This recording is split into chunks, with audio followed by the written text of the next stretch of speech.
దివ్యమైనటువంటి బాణము చేత కొట్టినవాడు, అటువంటి త్రిపురాంతకుడైనటువంటి పరమశివుడు ఎవరైతే ఉన్నారో ఆయన దేవతల యందు ప్రీతి చెందారు. ప్రీతి చెంది వృషభధ్వజుడైనటువంటి పరమశివుడు ప్రత్యక్షమయ్యాడు. ప్రసన్నస్తు మహాదేవో దేవానీ తద్దచో బ్రవీత్ ఉత్పత్స్యతి హితార్థం వో నరీ రక్షక్షయావహ ఏషా దేవై ప్రయుక్త తుక్షుద్యథా దానవాన్ పురా భక్షయిష్యతి నః సీత రాక్షసాగ్ని సరావణాన్. నేను మీ అందరికీ ధైర్యం చెప్తున్నాను, బెంగ పెట్టుకోకండి.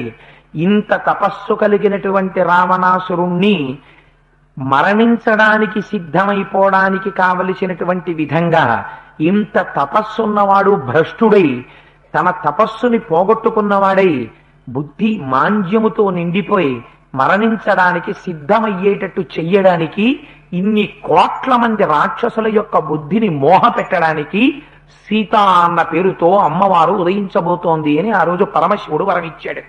అందుచేత సీతమ్మ తల్లి ఎవరు అంటే సీతమ్మ తల్లి మాయామానుష రూపిణి నిర్ధారించారు వాల్మీకి మహర్షి. అందుచేత సీతమ్మ తల్లిగా ఆ అమ్మవారే వస్తోంది. ఆవిడ పెట్టినటువంటి మోహం చేత రావణుడు వశుడై అనేక విధాల మాట్లాడి అనకూడని మాటలని తన తపస్సు తానే పాడు చేసుకుని మరణించడానికి సిద్ధపడతాడయా, మీరు బెంగ పెట్టుకోకుండా ఆ రోజున పరమశివుడు వరమిచ్చాడు. అందుచేత వచ్చినటువంటిది ఎవరో కాదు, రావణాసురుడు అపహరించి తీసుకొచ్చినటువంటి మైథిలి ఆ జానకీమాత, ఆ సీతమ్మ సాక్షాత్తుగా రావణాసురుడి యొక్క ప్రాణములను తీసుకోవడానికి, ఈ లంకా పట్టణాన్ని సర్వనాశనం చెయ్యడానికి, రాక్షసులందరినీ పరిమార్చడానికి కాలరాత్రిలా వచ్చింది. ఈ విషయాన్ని గుర్తెరగలేకపోతున్నాడు రావణుడు. నిష్కారణంగా రామచంద్రమూర్తి మీద యుద్ధం చేయడానికి వెడుతున్నాడు అని వాళ్ళందరూ బెంగ పెట్టుకుని చెప్పుకుంటున్నారు. చిత్రం ఏమిటంటే గోడుగోడుగా తన చేత పరిపాలింపబడుతున్నటువంటి లంకా పట్టణంలో ఉన్న సామాన్యమైనటువంటి రాక్షసులు రాక్షస స్త్రీలు పలికినటువంటి మాటల్లో వాళ్ళకు కలిగినటువంటి జ్ఞానోదయం కూడా రావణాసురుడికి కలగలేదు. అందుకే అమ్మవారి గొప్పతనం అంతా ఎక్కడుందంటే ఆవిడ ఎవరిని ఉద్ధరించాలనుకుంటుందో అటువంటి వారి యొక్క ఇంద్రియములకు శమము దమము అని ఆ ఇంద్రియాల్ని గెలవగలిగినటువంటి శక్తిని వాళ్ళకి ఇస్తుంది ఆవిడ. ఆవిడ ఎవరిని నాశనం చెయ్యాలనుకుంటుందో అటువంటి వారి ఇంద్రియములకు లౌల్యం ఇస్తుంది. అందుకే అమ్మవారి ఉపాసన చేస్తే తప్ప, అమ్మ అనుగ్రహం ఉంటే తప్ప అయ్యని చేరుకోవడం కుదరదు.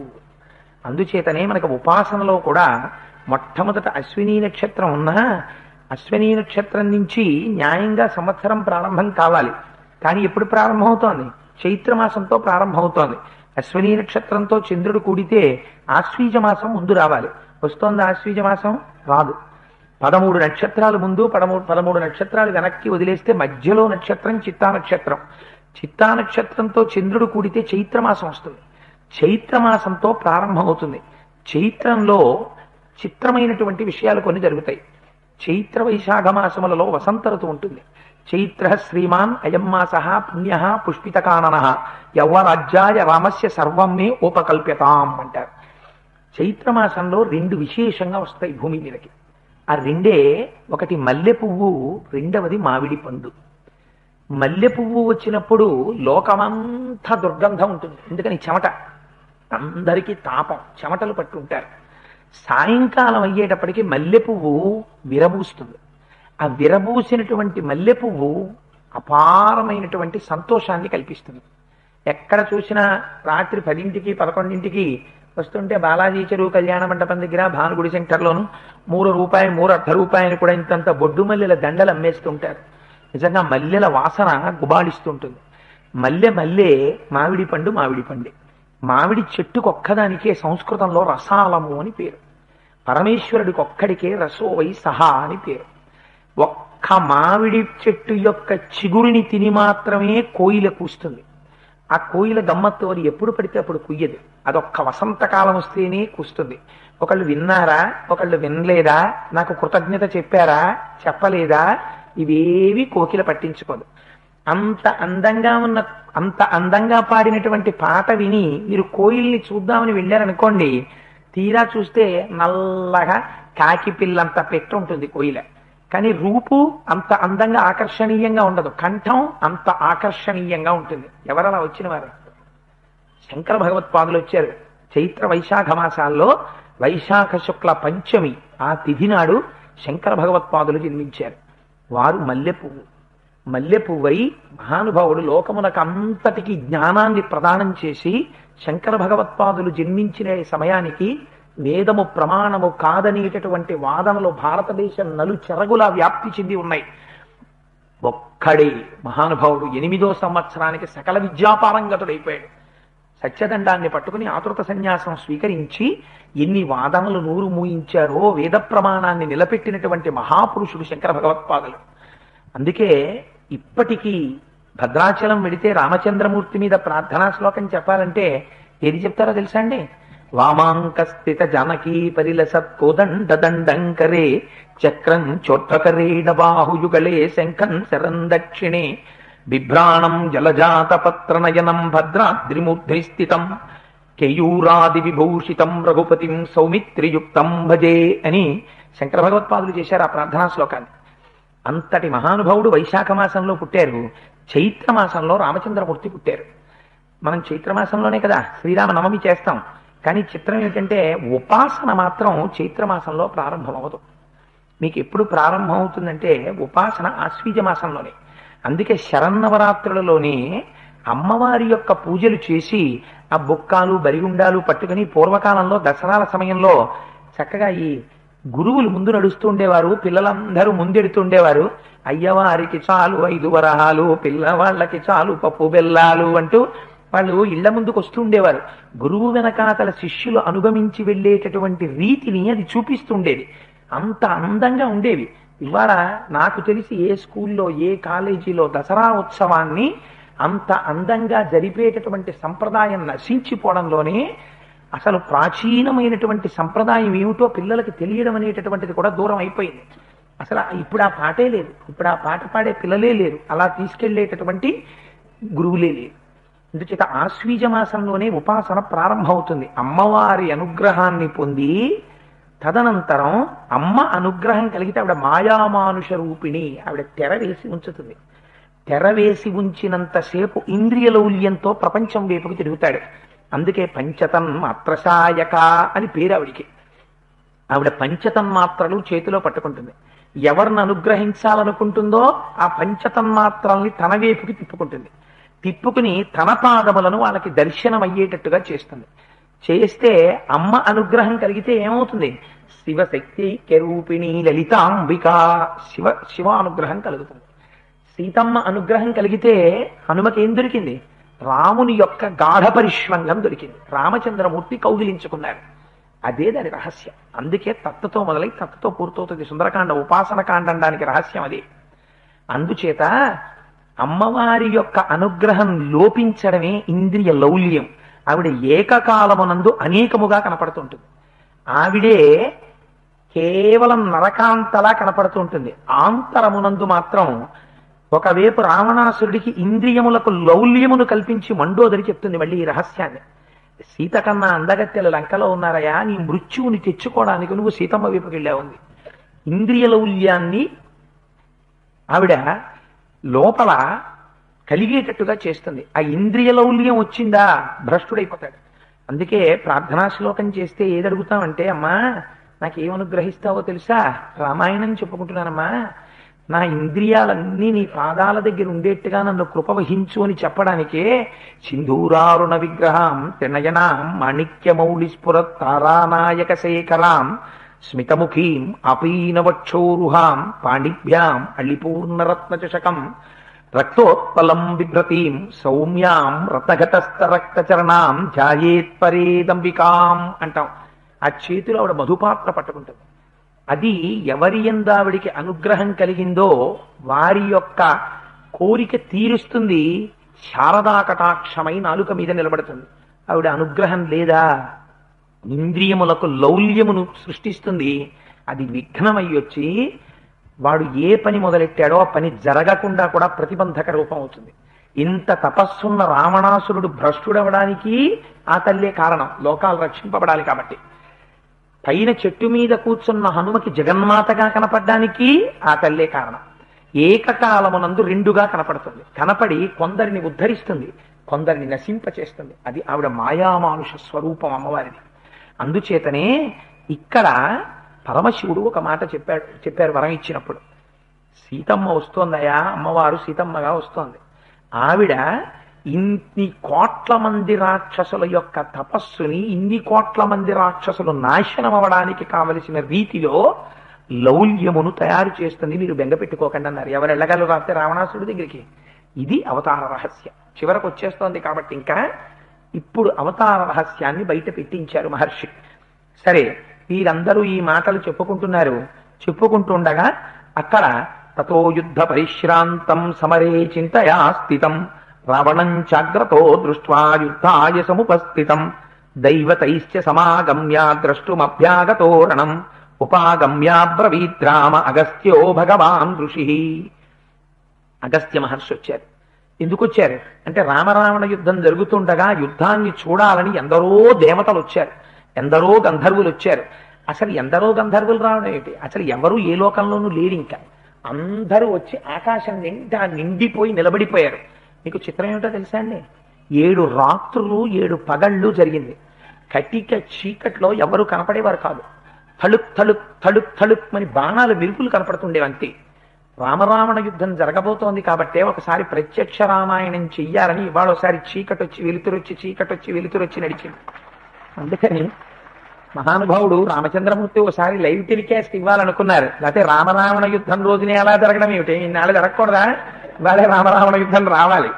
అందుకని అంత ప్రచండమైనటువంటి యుద్ధం జరగాలి. అందుకని ఆ ఆదిత్య హృదయాన్ని ఉపదేశం చేస్తున్నారు. వచ్చినవాడు సామాన్యుడు కాడు. అగస్త్య మహర్షి అంటే మహానుభావుడు. మీకు అయోధ్యకాండ, అరణ్యకాండ మొదలైనవి చెప్పేటప్పుడు మీకు నేను విజ్ఞాపన చేసి ఉన్నాను. ఆయన ఎంతటి శక్తి కలిగినటువంటి వాడో, అగస్త్యుడంటే ఎటువంటి ప్రచండ పరాక్రమం ఉన్నవాడో. అరణ్యకాండలో అసలు అవతార ప్రయోజనం నెరవేరడానికి సీతారాములు ఎక్కడుండాలో ఎవ్వరూ చెప్పరు, చెప్పే వరకు పెడతాడు. ఆఖరణ ఆయన చెప్తాడు, మీరు ఆ కోణంలో వినండి వినండి అని నేను చెప్పుకుంటూ వచ్చాను. అరణ్యకాండలో ఎవరు చెప్పారు? పంచవటిలో ఉండమని అగస్త్య మహర్షి చెప్పారు. ఇప్పుడు ఎవరు వచ్చారు? ఆయనే వచ్చారు. ఆయన ఏమిచ్చారు ఆ రోజున? ఇంద్రుడు నాకు ఇచ్చాడయా, నీకు ఇమ్మని రామా, ఇదిగో బ్రహ్మాస్త్రం నీకోసమే సిద్ధం చేసి ఉంచాను, దీన్ని స్వీకరించవలసింది అని ఆ రోజున బ్రహ్మాస్త్రం ఇచ్చారు రామచంద్రమూర్తికి. రామాయణం వెనకాతల ఉండి అవతార ప్రయోజనం నెరవేరడానికి అన్ని విధాలా భూమికని సిద్ధం చేసిన వారు అగస్త్య మహర్షి. సుందరకాండలో ఉన్న మొట్టమొదటి శ్లోకంలోని బీజాక్షరానికి అధిపతి అగస్త్య మహర్షి, ఉపాసనలో కూడా. అందుకని రామాయణంలో ఉన్న గొప్పతనం ఏమిటంటే విశ్వామిత్రుడి తర్వాత అత్రి మహర్షి దర్శనం, శరభంగ దర్శనం, వీటితో పాటుగా కనపడకుండా అంతర్లీనంగా రామాయణంలో విశేషమైన ప్రాముఖ్యతని చూపించి శాసించిన వారు అగస్త్య మహర్షి. ఆయన ఎప్పుడెప్పుడు కీలక ఘట్టమో అప్పుడప్పుడు తళుక్కుని మెరుస్తుంటారు. అసలు ఆ ఆశ్రమమే ఎలా ఉంటుందో మీరు విన్నారు కదా అరణ్యకాండ విన్నప్పుడు. అందుచేత ఆయన వచ్చారు. వచ్చి ఎప్పుడైతే రావణుడు దూరంగా వెళ్ళిపోయాడో రామచంద్రమూర్తి విశ్రాంతి తీసుకుంటున్నారో గబగబా పైనుంచి కిందకి దిగారు. కిందకి దిగి ఆదిత్య హృదయంలో ఒక రహస్యం ఉంది. మీకు ఈ దేశంలో 2 యుద్ధ భూమిలో పుట్టాయి. ఈ 2 సమయంతో సంబంధం లేదు. రామాయణం త్రేతాయుగంలో జరిగింది కదండి, భారతం ద్వాపర యుగంలో జరిగింది కదండి. అందుకని భగవద్గీత ఇప్పటికీ పనికొస్తుందా అండి, రామాయణం పనికొస్తుందా అండి? అది అసందర్భమైన ప్రశ్న. ఎందుకని అంటే ఎంతకాలం పర్వతాలుంటాయో, ఎంతకాలం నదులుంటాయో అంతకాలము రామాయణం ధర్మం ఉంటాయి. అయితే అక్కడ కురుక్షేత్ర యుద్ధంలో ఒక మహోత్కృష్టమైన అమృత భాండం పుట్టింది. అదే భగవద్గీత. అది అర్జున విషాద యోగం వల్ల పుట్టింది. అర్జునుడు మోహాన్ని పొంది శత్రువులను చూసి ధార్మిక బుద్ధిని పొందాడు. వీళ్ళని చంపచ్చా, అయ్యయ్యో వీళ్ళని చంపితే సమాజం ఇలా అయిపోతుంది, మా తండ్రులు ఉన్నారు, మా తాతలున్నారు, వాళ్ళున్నారు, వీళ్ళున్నారు, నేను చంపడం ఏమిటి, కృష్ణ రథాన్ని వెనక్కి తీసుకెళ్ళిపో, నేను చంపలేను, నేను ఈ నిత్తుటి కూడు తినను, నేను ఈ రాజ్యం చెయ్యను అంటూ ఉంటే ఆనాడు మహానుభావుడు కృష్ణ పరమాత్మ భగవద్గీత చెప్పారు. ఆ భగవద్గీత ఆనాటి నుంచి ఈనాటికి ఏనాటికి మనందరికీ శిరోధార్యమే. అలాగే రామాయణంలో యుద్ధ భూమిలో ఆదిత్య హృదయం పుట్టింది. ఎలా అయితే అర్జునుడు విషాదాన్ని పొందాడో అలాగే ఇక్కడ రామచంద్రమూర్తి కూడా బడలిక చెందారు. రావణ సంహారం ఎలా చెయ్యాలి అని ఆలోచన చేస్తున్నారు. అక్కడ కృష్ణ భగవానుడు ఉపదేశం చేశాడు, ఇక్కడ అగస్త్య మహర్షి ఉపదేశం చేస్తున్నారు. గమ్మత్ ఏమిటంటే రాముడికి అనేకమైన అస్త్రములను ఉపదేశం చేసిన వాళ్ళు ఉన్నారు. బ్రహ్మాస్త్రము, యామ్యాస్త్రము, ఐంద్రాస్త్రము, వారుణాస్త్రము, తర్వాత పాశుపతాస్త్రము ఇవన్నీ ఉపదేశం చేశారు. ఇవాల్టి రోజున మనం ధనుర్వేదంలో ఉన్న అస్త్రాలని ఉపదేశం పొందడానికి వీలు కుదరదు. కానీ మీకు రామాయణంలో ఎక్కడా ఏ దేవతని ఉద్దేశించి కూడా 24,000 శ్లోకాలలో ప్రత్యక్షంగా ఒక దేవతా స్తోత్రములు అనేటివి కనపడవు. ఒక్క ఆదిత్య హృదయ స్తోత్రాన్ని ఒక్కదానే మహర్షి కటాక్షించారు. అది కూడా ఎంతసేపు ఎలా కటాక్షించారో తెలుసా అండి? ఆదిత్య హృదయానికి ఒక రహస్యం ఉంది. మీరు బ్రహ్మాస్త్రం పొందలేరు, ఐంద్రాస్త్రాన్ని పొందలేరు, యామ్యాస్త్రాన్ని పొందలేరు, వాయవ్యాస్త్రాన్ని పొందలేరు. అందుకే అక్షర రూపమైన అస్త్రాన్ని ఎంతకాలమునకు మీరు పొందేటట్టుగా మహర్షి జాతికి చేసిన కృప ఆదిత్య హృదయం. ఆదిత్య హృదయం మీ అమ్ముల పొదిలో ఉంటే రాముడి దగ్గర ఎన్ని అస్త్రాలున్నాయో అన్ని అస్త్రాలు మీరు చేతిలో పట్టేసుకున్నట్టే. అంత శక్తివంతం ఆదిత్య హృదయం. అందుకే మహర్షి దాన్ని ఉపదేశం చేస్తూ 31 శ్లోకాలు మాత్రమే చెప్పారు. 31 శ్లోకాల్లో అవి ప్రారంభం చెయ్యడం కూడా తతో యుద్ధ పరిశ్రాంతం అంటూ మొదలవుతుంది. తత్వతో మొదలైన కాండ సుందరకాండ. తతో రావణ నీతాయా సీతాయా శత్రుకర్షణ అని మొదలైంది. తత్వతో మొదలై తత్వతో పూర్తయింది సుందరకాండ. మళ్ళీ తత్వతో ప్రారంభమైనటువంటి మహోత్కృష్టమైన స్తోత్రం ఆదిత్య హృదయం. అందుకే తతో యుద్ధ పరిశ్రాంతం అంటూ మొదలుపెట్టారు. గమ్మత్ ఏమిటంటే ఈ 31 శ్లోకాల్లోనూ మొట్టమొదటి శ్లోకాన్ని మీకు అగస్త్య మహర్షి వచ్చి చూసి కిందకి దిగారు అనేటటువంటి పరిచయ శ్లోకంగా పక్కన పెడితే 30 శ్లోకాలు మిగులుతాయి.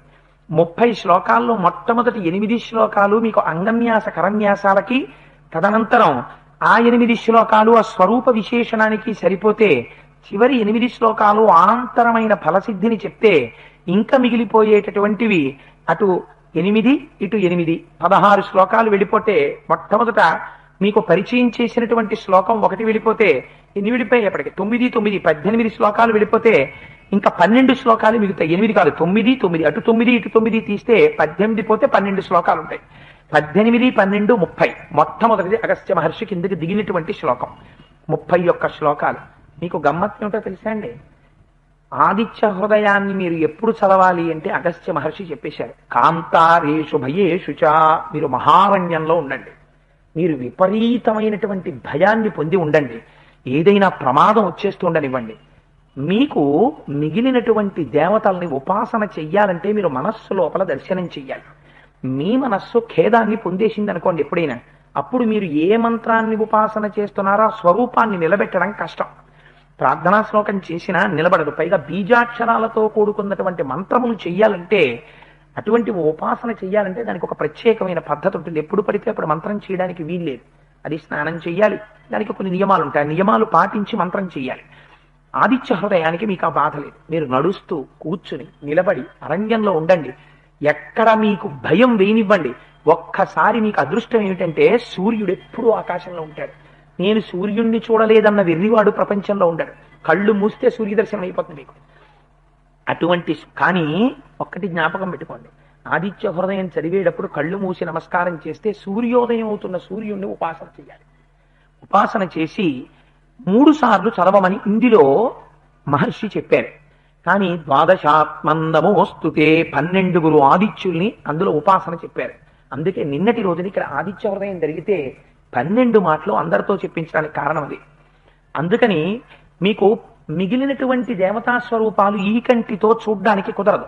ఒక్క సూర్యనారాయణమూర్తిని మాత్రం మీరు ఈ కంటితో చూడొచ్చు ఎదురుగుండా. ఈ కంటితో చూసి దర్శనం చేసి నమస్కారం చేసుకోవచ్చు.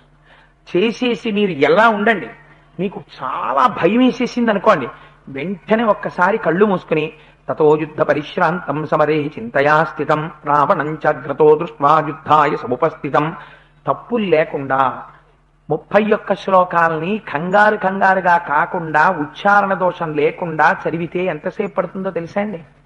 ఖచ్చితంగా సూర్యమండలాంతర్వర్తి అయినటువంటి భగవానుడు సూర్యబింబంగా ఆకాశంలోకి వచ్చి ప్రస్ఫుటంగా ఉదయించడానికి ఎంత సమయం పడుతుందో ఆదిత్య హృదయం చదవడానికి అంతే సమయం పడుతుంది. అలా దాన్ని తీసుకొచ్చారు మహర్షి. వేదంలో ఉన్నటువంటి సమస్త సారాన్ని పిండి ఆదిత్య హృదయంలో పెట్టేశారు. అందులో మొట్టమొదటి భాగంలో ఏం చేస్తారంటే స్వామిని స్తుతి చేస్తారు. స్తుతి అంటే నువ్వు అంతటి వాడివి, నువ్వు ఇంతటి వాడివి అని చెప్తారు. రశ్మిమంతం సముద్యంతం దేవాసుర నమస్కృతం పూజయస్వ వివస్వంతం భాస్కరం భువనేశ్వరం సర్వదేవాత్మకో హేష తేజస్వీ రశ్మిభావనః ఏష దేవాసురగణాన్ లోకాన్ పాతికభస్తిభిః ఏష బ్రహ్మా చ విష్ణుశ్చ శివ స్కంధ ప్రజాపతి అని చెప్తారు. తర్వాత ఏం చేస్తారంటే మీకు తెలిసి కాని తెలియక కాని ఆదిత్య హృదయం చదివేటప్పుడు నుతి వెళ్ళిపోతుంది అందులో. అంటే మీకు రుద్ర ప్రశ్నలో రుద్రాధ్యాయము ఉంది, అందులో నమస్తే అస్తు భగవన్ విశ్వేశ్వరాయ మహాదేవాయ త్రయంబకాయ త్రిపురాంతకాయ త్రికాగ్నికాలాయ కాలాగ్నిరుద్రాయ నీలకంఠాయ మృత్యుంజయాయ సర్వేశ్వరాయ సదాశివాయ శ్రీమన్మహాదేవాయ నమః అని నమో హిరణ్యవాహవే సేనాంగే దిశాంచ పతయే నమో నమో అని ఉభయతర నమస్కారాలతో నమ్మకం ఎలా పెడుతుందో అలా మీకు నుతి వెళ్ళిపోతుంది. అందుకే నమ పూర్వాయ గిరయే పశ్చిమే గిరయే నమః జ్యోతిర్గణానాం పతయే దినాధిపతయే నమః జయాయ జయభద్రాయ హర్యశ్వాయ నమో నమః నమ ఉగ్రాయ వీరాయ సారంగాయ నమో నమః నమ పద్మ ప్రబోధాయ మార్తాండాయ నమో నమః బ్రహ్మేశామచ్యుతేశాయ సూర్యాయాదిత్యవచ్చసే భాస్వతే సర్వభక్షాయ రౌద్రాయ వపుషే నమః అని నమకంతో నుతి కింద పెడుతుంది. అలా నుతి కింద వెళ్ళడంలో ఏమవుతుందంటే మీకు తెలియకుండానే దాని శబ్దశక్తి చేత దాన్ని పలికేటట్టు పలకడం మీరు అలవాటు చేసుకున్నారనుకోండి, మీ లోపల నుంచి ఒక ఉత్సాహం పుడుతుంది. అది గురుముఖత ఉపదేశాన్ని కూడా పొందారనుకోండి మూలమంత్రంతో, ఇంకా దాని శక్తి కవచం కట్టేసుకున్నట్టు. అందుకని మీరు కళ్ళు మూసుకుని సూర్య భగవానుడి యొక్క ఉదయం జరుగుతుంటే దాని ఎదురుగుండా కూర్చునో లేకపోతే పూజా మందిరంలో కూర్చుని, అంటే అది ఉపాసనా రహస్యం, అది ఉపదేశంలో చెప్తారు. ఆ నమస్కారం చేస్తూ ఒక్కసారి నమ పూర్వాయ గిరయే పశ్చిమే గిరయే నమః జ్యోతిర్గణానాం పతయే దినాధిపతయే నమః జయాయ జయభద్రాయ హర్యశ్వాయ నమో నమః నమ ఉగ్రాయ వీరాయ సారంగాయ నమో నమః నమ పద్మ ప్రబోధాయ మార్తాండాయ నమో నమః అని మీరు చదువుతుంటే అందులో ఉండేటటువంటి కొన్ని నామముల చేత అనేక ఫలితాలు సిద్ధించేస్తాయి మీకు తెలియకుండా. భాస్కర అని ఒక నామం వస్తుంది అందులో. ఆరోగ్యం భాస్కరాది చేత్, మీ శరీరారోగ్యం ఆ భాస్కరుడి చేతిలో ఉంటుంది. ఆ భాస్కర అన్నదాన్ని ఎక్కడ పెట్టారో అక్కడ పెట్టేశారు, మహర్షి తీసుకెళ్లి బిగించేశారు. మీరేం చెయ్యక్కర్లేదు. ఒక అస్త్రం మీద బ్రహ్మాస్త్రాన్ని అభిమంత్రించే ముందు బ్రహ్మాస్త్ర మంత్రాన్ని ఎలా పెడతారో అలా తీసుకొచ్చి కూర్చేశారు. కొన్ని మంత్రాలు కొందరు మాత్రమే చెయ్యాలి. ఆదిత్య హృదయానికి ఉన్న గొప్పతనం ఏమిటో తెలుసా అండి? అందరూ చదువుకోవచ్చు. అంత సాత్వికం చేసేశారు మహర్షి. దాన్ని చేసేసి ఈ జాతికి వాల్మీకి మహర్షి ఒక గొప్ప వరదానం చేసేశారు.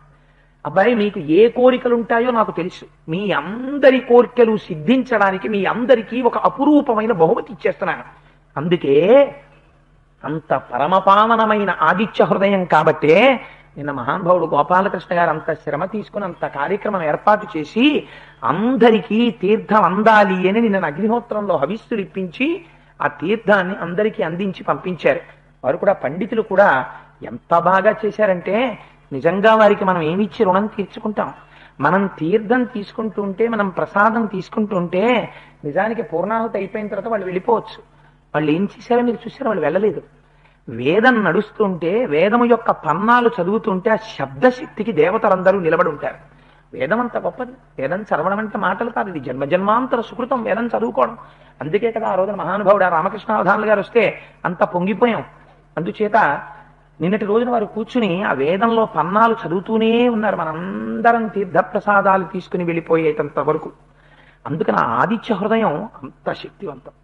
అంత శక్తివంతమైన ఆదిత్య హృదయంలో స్వామిని అనేక రూపాలతో కీర్తిస్తారు. ఈయనలో అన్ని స్వరూపాలు కలిసిపోయాయి అంటారు.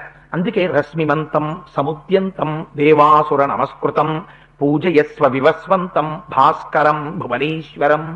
ఆయన కిరణములు చొచ్చుకుని వెళ్ళనటువంటి ప్రదేశం ఉండదు. భాస్వరం ప్రకాశింపచేస్తాడు, చీకటిని పోగొడతాడు, అందరినీ మేల్కొలుపుతాడు. తూర్పు దిక్కును బయలుదేరుతాడు. తూర్పు దిక్కు పర్వతాన్ని గుర్తుగా కలిగినటువంటి వాడు పశ్చిమ పర్వతాన్ని గుర్తుగా కలిగి ఉంటాడు. ఆకాశ మండలంలో తిరుగుతూ ఉంటాడు. ఋగ్యజు సామపారక. అరుగ్వేదం అంటే వాక్కు, యజుర్వేదం అంటే కర్మ, సామవేదం అంటే హృదయంలో ఉండేటటువంటి సామ్య బుద్ధి, సౌమ్యమైన బుద్ధి. ఈ మూడు వేదస్వరూపాలుగా లోపల ఉండేటటువంటి హృదయాన్ని ప్రశాంతంగా ఉంచుతాడు. తెల్లవారుజామున అందరూ నిద్రపోతున్నటువంటి సమయంలో నీటిలో నిలబడి తమ యొక్క కలువరేకులు ఇలా ముడుచుకున్నటువంటి కమలములకు తన లేత కిరణములతో చక్కలిగింతలు పెట్టి ఆ కమలములు విచ్చుకునేటట్టుగా చేస్తాడు. ఆ మహానుభావుడే ఘన వృష్టిరపాం మిత్రో వింధ్యవీది ప్లవంగమహ. అటు నుంచి ఇటు దాటుతూ సముద్రంలో ఉండేటటువంటి ఉప్పు నీటిని తన కిరణముల చేత తాగుతాడు. తాను ఎలా పుచ్చుకుంటాడో తిరిగి తాను అలా ఇచ్చేస్తాడు తప్ప తన దాచుకోవడం చేత కానివాడు పరబ్రహ్మస్వరూపుడు. ఉప్పు నీటిని తాను పుచ్చుకొని తీయటి నీటిగా మార్చి మేఘం చేస్తాడు. అయ్యయ్యో పిల్లలందరూ దాహంతో ఉన్నారని మేఘాన్ని పంపించి ఘన వృష్టిరపాం మిత్రో నీటికి స్నేహితుడై ఉంటాడు. ఆదిత్య హృదయం చదివితే లోకంలో ఉన్న వాళ్ళందరూ ఆదిత్య హృదయాన్ని చదివితే వానలు పడకపోవడం అన్నది ఉండదు. అపాం మిత్రో ఆయన నీటికి మిత్రుడు, అందుకే నీటిని వర్షింపచేస్తాడు. మళ్ళీ అపాం మిత్రో వింధ్యవీధి ప్లవంగమహ. ఆ వింధ్యవీధి ఆకాశ వీధిలో తిరుగుతూ ఉంటాడు. బ్రహ్మేశానాచ్యుతేశాయ సూర్యాయ ఆదిత్యవర్చసే. అన్ని ఆయన ఉంటాడు. ఎందుచేత ఆయన సృష్టిస్తాడు. ఆయన లేకపోతే సృష్టి లేదు. మీకు అందుకే చిన్నప్పుడు సైన్స్ లో ఒక ఎక్స్పెరిమెంట్ చెప్తారు. మీరు మట్టిలో ఒక మొక్కని పెట్టి చీకట్లో ఇంట్లో పెట్టారనుకోండి, అది కొంతకాలానికి ఆకులలో కిరణజన్య సంయోగ క్రియ లేక పత్రహరితం ఏర్పడక చెట్టు చచ్చిపోతుంది. అదే చెట్టుని తెచ్చి మీరు సూర్యరశ్మిలో పెట్టారనుకోండి, సూర్యకిరణముల చేత వంట చేసుకుని ఆ ఆకుపచ్చతనాన్ని తన ఆకుల్లో పెట్టుకుని తిని చెట్టు పైకొస్తుంది. లోకమంతా పరిడవిల్లుతోందంటే కారణం సూర్య భగవానుడే, ప్రత్యక్షమైనటువంటి దైవం. ఆయన కోరేది మాత్రం ఒక్కటే, కృతఘ్నఘ్నాయ దేవాయ జ్యోతిషాం పతయే నమః. ఎవడు కృతఘ్నుడు అంటే నువ్వు అడిగినా అడగకపోయినా నీకు జీవితాన్ని ఇస్తున్న పరమాత్మ ఉదయిస్తున్నటువంటి సమయంలో నిద్రపోతున్నవాడు కృతఘ్నుడు. వాడు లేచి సూర్యోదయం జరుగుతున్నప్పుడు నమస్కారం చేసి ఉపాసన చెయ్యాలి. ఒంటి మీద యజ్ఞోపవీతం ఉన్న వాళ్ళందరూ సూర్యోదయానికి ముందర సంధ్యావందనం చెయ్యాలి. ఏ కారణం చేతనైనా ఆలస్యమైతే ప్రాయశ్చిత్తంతో అర్ఘ్యం ఇవ్వాలి.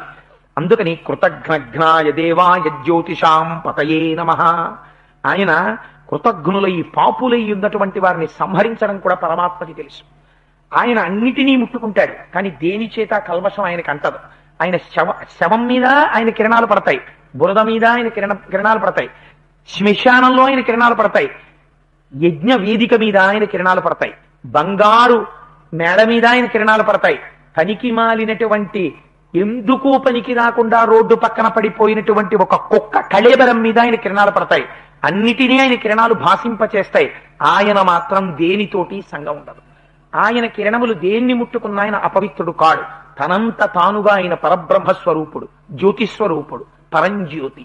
అటువంటి వాడు ఏష బ్రహ్మాచ విష్ణుశ్చ శివ స్కంధ ప్రజాపతి. ఆయనే ప్రజాపతి, ఆయనే సృష్టి చేస్తాడు. సూర్యకిరణాలు లేకపోతే గర్భవతి అయిన స్త్రీ చీకట్లో ఉండిపోయింది అనుకోండి, గర్భంలో ఉండేటటువంటి శిశువుకి ఎదుగుదల ఉండదు. అందుకే మనకి తనంత తానుగా విటమిన్ ఈ ఎక్కడి నుంచి వస్తుంది అంటే సూర్యకిరణాల్లోంచి వస్తుంది. అందుకే నీతి శాస్త్రంలో మాట చెప్తారు, బాలార్క ప్రేత ధూమశ్చ. సూర్యుడు ఉదయిస్తున్న సమయంలో దీర్ఘ ప్రయాణం కాలినడకలో బయలుదేరకూడదు. ఎందుకంటే బాలార్కుడంటే తెల్లవారుజాము నుంచి బయలుదేరినటువంటి సూర్యకిరణాలు మీద పడితే లోపల ఉండేటటువంటి శక్తిని లాగేస్తాయి ఆ కిరణాలు. సాయంకాలం ఉన్నటువంటి సూర్యబింబానికి ఎదురుగుండా నించుని ఆడుకున్నా ఏదైనా చేసినా ఆ కిరణములు మీద పడితే, ఇప్పుడైతే బహుశా విటమిన్ ఈ అంటున్నారేమో దాన్ని, ఆ లోపల తనంత తానుగా ఒక శక్తిని సూర్యకిరణం ప్రవేశపెట్టేస్తుంది. అందుకని దేంటి ఎక్కడి నుంచి వస్తుంది ఆ విటమిన్ అంటే సూర్యకిరణాల్లోంచి వచ్చేస్తుంది. అంతే తనంత తానుగా ఆయన లోకమును పోషిస్తాడు. ఆయన స్కందుడు. ఎక్కడో లోకాల్లో ఉన్నవాడు ఇక్కడ ఈ కంటితో మీరు చూసేట్టు కనపడతాడు, అక్కడ ఉన్నవాడి కిరణాలు ఇక్కడ పడతాయి. ఆయన ఆతపి మండలి మృత్యు పింగళ సర్వతాపన. ఆయన తపింప చేసేస్తాడు లోకాలని. ఆయన సృష్టి చేస్తాడు, అన్నం పెడతాడు, పోషిస్తాడు, లయం చేసేస్తాడు. ఆయన చెయ్యనిది ఉండదు, అన్నీ ఆయన చేతే జరిగిపోతుంటాయి. ఎందుకని శంకర భగవత్పాదులు అంటారు, ప్రత్యాయాంతి గతా పునర్న దివసాహ కాలో జగద్దక్షక. కాలస్వరూపుడై తినేస్తుంటాడు లోకాన్నంతటిని. ఎందుకని సూర్యోదయ సూర్యాస్తమయాల చేత రోజులు వెళ్ళిపోతుంటాయి. ఎన్ని రోజులు వెళ్ళిపోతుంటే మన ఆయుర్దాయం కూడా అంత తగ్గిపోతుంటుంది. అందుకని సూర్యోదయ సూర్యాస్తమయాల్లో కాలస్వరూపుడై జీవుల యొక్క ఆయుర్దాయాన్ని గ్రసిస్తుంటాడు. మార్తాండ, ఆయనే మధ్యందిన మార్తాండుడై ఆకాశ మార్గంలో నిలబడతాడు. అందుచేత ఆయన చెయ్యనిదేమిటి, ఏష బ్రహ్మాచ విష్ణుశ్చ శివ స్కంధ ప్రజాపతి హిరణ్యరేతా దుర్ధర్షో గిరిశో గిరీశో. శివాష్టోత్రంలో గడిపాను నేను. తతో రావణ నీతాయా సీతాయా శత్రుకర్షణ తతో యుద్ధ పరిశ్రాంతం సమరే చింతయా స్థితం రావణంచాగ్రతో దృష్ట్వా యుద్ధాయ సముపస్థితం దైవతైశ్చ సమాగం యద్ద్రష్టుమభ్యాగతోరణం ఒక్కొక్కటి చూస్తుంటే మనస్సు ఒక్కొక్క చోటుకి వెళ్ళిపోతుంది. ఆ సూర్యబింబం గురించి చెప్తున్నప్పుడు ఆ సూర్యబింబం గురించి చెప్తూ అర్కహ అన్న మాటకి శంకర భగవత్పాదులు చేసిన వ్యాఖ్యానం జ్ఞాపకానికి వచ్చి అందులోంచి హిరణ్యరేత అన్న మాట శంకరాచార్యులు వారు ఎలా చెప్పారు అన్నది గుర్తొస్తే మనస్సు గబుకుని హిరణ్యరేత దుర్ధర్షో గిరిశో గిరీశో నగ భుజంగ భూషణో భద్గో గిరిధన్వా గిరిప్రియ కృత్తివాసాహ పురారాతిర్భగవాన్ ప్రమదాదిప శివాష్టోత్తరంలో వెళ్ళిపోతుంది. అందుకని ఒక దాంట్లోంచి ఓ దాంట్లోకి అది ఒక్కొక్కటి జ్ఞాపకానికి వస్తుంటే ఒక్కొక్క దాంట్లోకి వెళ్ళిపోతుంటుంది. అందుచేత మహానుభావుడు చిత్రం ఏమిటంటే శంభు అన్నారు ఆయన.